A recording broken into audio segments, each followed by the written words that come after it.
Hi, Karen Creighton here. Boy, that was high pitched, wasn't it? Welcome to my Q&A session. Now, I know there's probably not anyone out there at this present moment in time because my link didn't work.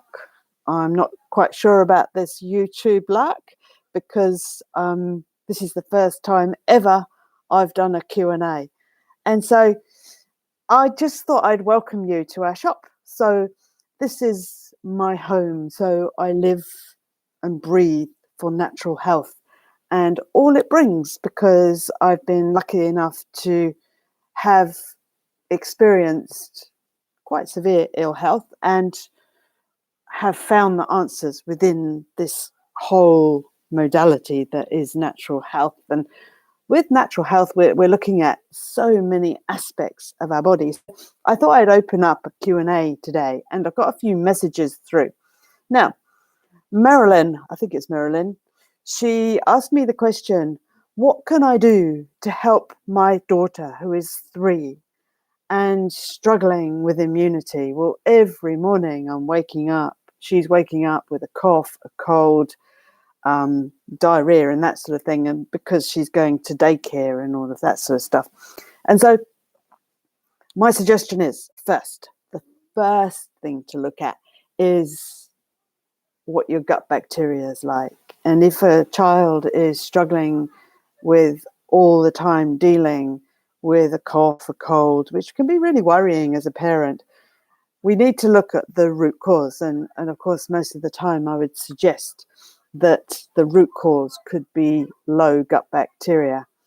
And being as I don't know Marilyn, I don't know what her health was like when she was pregnant and how the birth went, because normally I would discuss this, because if you've struggled with having a natural birth, as in if the baby doesn't come through the birth canal, you're not always going to get the good gut bacteria. And then, of course, if breastfeeding wasn't an option for you, because sometimes it's not due to the stress levels of giving birth, if there has been a stressful birth, then the baby will not have got the good probiotics that they get from the first milk or the birth canal. So basically, the baby, when it's in gestation, in the womb, has no bacteria in it apart from what it gets from the mother. And so when you go through the birth canal and then have the colostrum in the milk, you will be getting your first levels of probiotics. And they are the ones that populate the gut. And if they're good probiotics from the colostrum and everything, then they contain a bacteria called Rotari. And Rotari is the one that's actually been highly researched. And you can get it from any good health shop or any pharmacy if they've got it in their fridge. Rotari is my go-to probiotic for anything, because what it is, it's a thinking bacteria. It can help enhance the good and help eliminate the negative bacteria, keep them under wraps, because we have bacteria buzzing around in our body all the time. And so we need some defense systems. And that is the first line of defense as far as I'm concerned.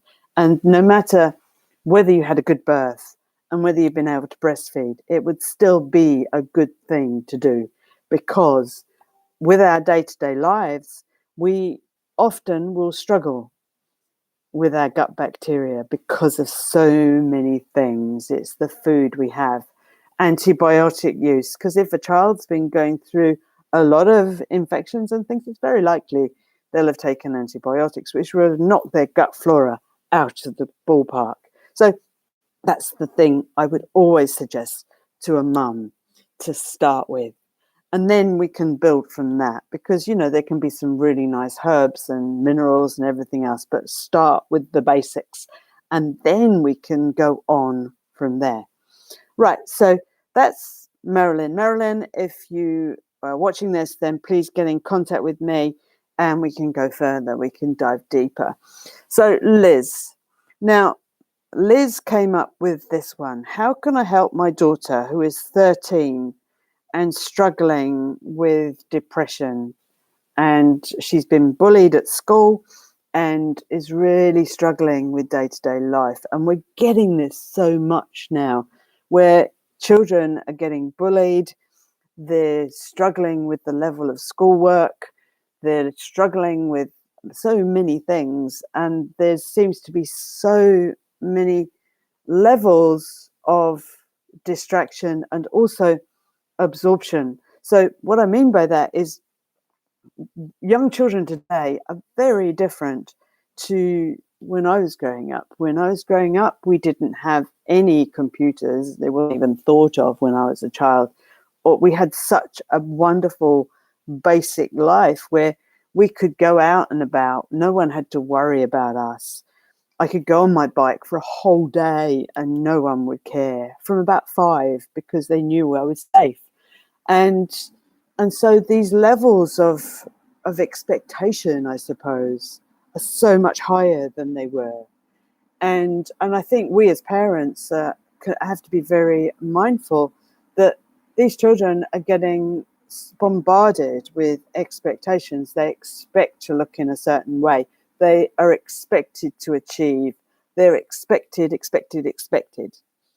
So my suggestions to you, Liz, is 1, make sure at night the Wi-Fi or modem is turned off. Then, and make sure the phone isn't next to your daughter's bed. If she needs an alarm, get a normal battery alarm clock.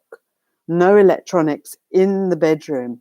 That is a vital one, because if we can take the electronics away, they can detox from electronics, and then they're more likely to be able to cope with the day-to-day buzziness. And secondly, making sure that your daughter has enough nutrients. My favorite, as far as I'm concerned, it's the most important priority for anyone who is struggling with central nervous system, depression, anxiety, hormonal, you name it, is magnesium. I personally, as a practitioner, like to recommend transdermal, so it goes on your skin.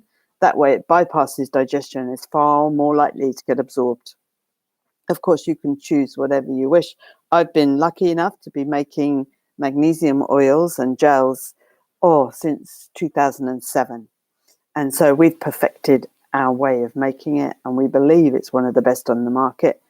But the thing is get magnesium into your children, get magnesium into yourselves. It is vital.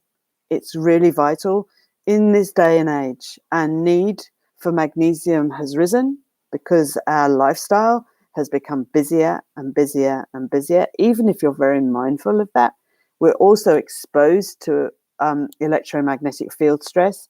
And one mineral that can really, really help is magnesium. Our needs for magnesium, as I say, have grown, but also our ability to get magnesium has depleted. And so it becomes a double-edged sword. When we're low in magnesium, then so many things can go awry. First, we don't make about 360 enzymic actions. And second, which of course impairs on our digestive processes. And secondly, if you don't have enough magnesium in your body, you will not make perfect insulin. If you don't make perfect insulin, your insulin receptors won't talk to one another. So therefore, you can set yourself up for insulin resistance, moving on to metabolic syndrome, moving on to diabetes. So is magnesium a root cause of diabetes? Potentially, yes. I'm not saying categorically, but I believe it makes a big difference. Right. Liz and Marilyn, hopefully that answered your questions. Of course, please contact me if you need any more help. That's my job. I love to be able to help you, which is why I've designed this community of Awaken Your Inner Herbalist. Awaken Your Inner Herbalist is designed as a platform where I can give you information, as much information as you would like. I love to research. I love natural health. I love to chat to other practitioners who are also in the same mindset as myself, who love their job and who love to be able to help you. If you need any help, then that page could be a good one, because our desire is to serve you, to make it so that you have a community who can support you and also give you ideas to empower you to take your health into your own hands and go, I can do this. I can look after myself. I can really make informed decisions. And I know there's a lot of information out there. And I'm not saying I know everything, but what I do know is the information I get works, because I've trialed it. I've had thousands of clients trial it, and I know that we can help you. Of course, I don't say I know everything, because I don't. But what I do know is I can help. So can my team of practitioners and other wonderful experts in the field who are gathering together in the background and are waiting to be able to help you. So thank you so much for watching this. I've got some more questions, but I'll answer that another day. But please, please, please do watch this, share it. And if you would like, please join our community. And the community is on Patreon, which is a community-based membership platform. So for very low cost, you can be involved. We would love to see you there. With love. Bye-bye.